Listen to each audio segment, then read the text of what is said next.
السلام علیک یا ابا عبداللہ۔ لیکن اسی چیز کو ہم دیکھتے ہیں دوسرے عنوان سے۔ اہل سنت کے نزدیک مولا امیر المومنین چوتھے خلیفہ ہیں۔ اطاعت واجب ہے، بالکل واجب ہے۔ مخالفت حرام ہے، بالکل حرام ہے۔ اب جب وہ چوتھے خلیفہ ہیں تو اس وقت عالم اسلام کی جو پہلی جنگ تھی وہ کس نے مسلط کی چوتھے خلیفہ پہ؟ رومن امپائر نے کی، کوئی رومن لیڈی آئی تھیں یا کوئی جاپان سے سامورائی وغیرہ لیڈی آ گئی تھی؟ کس نے جنگ مسلط کی خلیفہ پہ؟ زوجہ رسول نے مسلط کی۔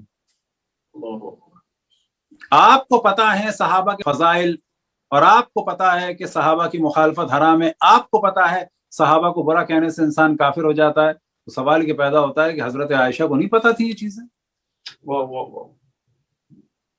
چوتھے خلیفہ کی اطاعت واجب ہے یا نہیں؟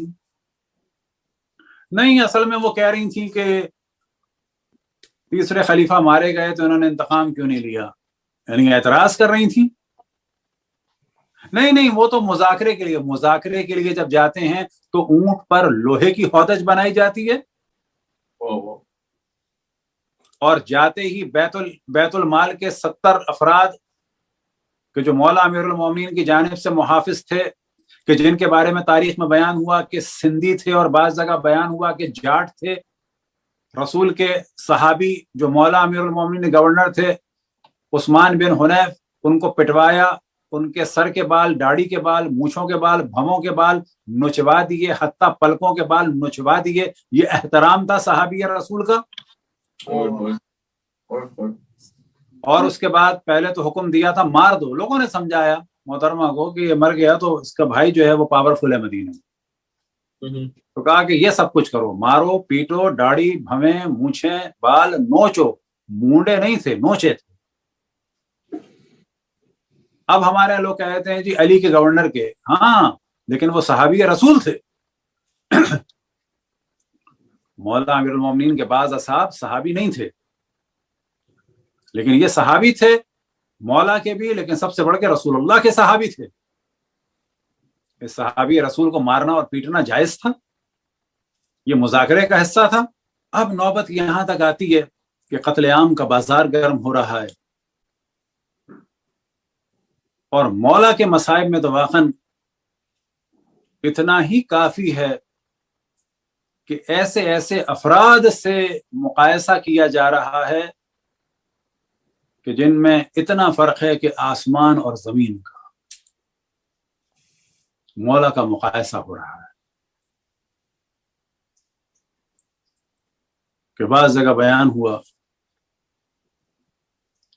کہ مقایسہ تو اپنی جگہ، بعض دفعہ مولا کو کافر تک کہا گیا، تارک الصلاۃ کہا گیا۔ شام میں خبر پہنچی تو لوگوں کو تعجب ہوا کہ علی مسجد میں صبح کی نماز کے وقت مسجد میں کیا کر رہے تھے، کیا نماز پڑھتے تھے؟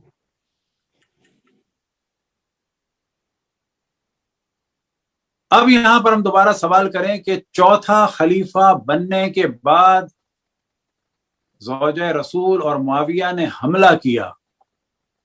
کس نے حملہ کیا؟ ان لوگوں نے حملہ کیا۔ کس پہ حملہ کیا؟ چوتھے خلیفہ پہ۔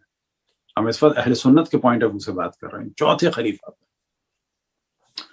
چوتھے خلیفہ پر حملہ کیا کہ جن خلفاء کو ماننا واجب ہے، جن کی مخالفت حرام ہے۔ ہاں، آج کوئی نہ مانے تو کافر، آج کوئی اعتراض کر دے تو کافر، لیکن اس وقت کوئی ان پہ حملہ کر دے تو کوئی بات نہیں۔ چوتھے خلیفہ پر حملہ کرنے والوں سے مولا علی نے جنگ کی۔ چوتھے خلیفہ پر حملہ کرنے والوں نے حملہ کیا، چوتھے خلیفہ نے دفاع کیا۔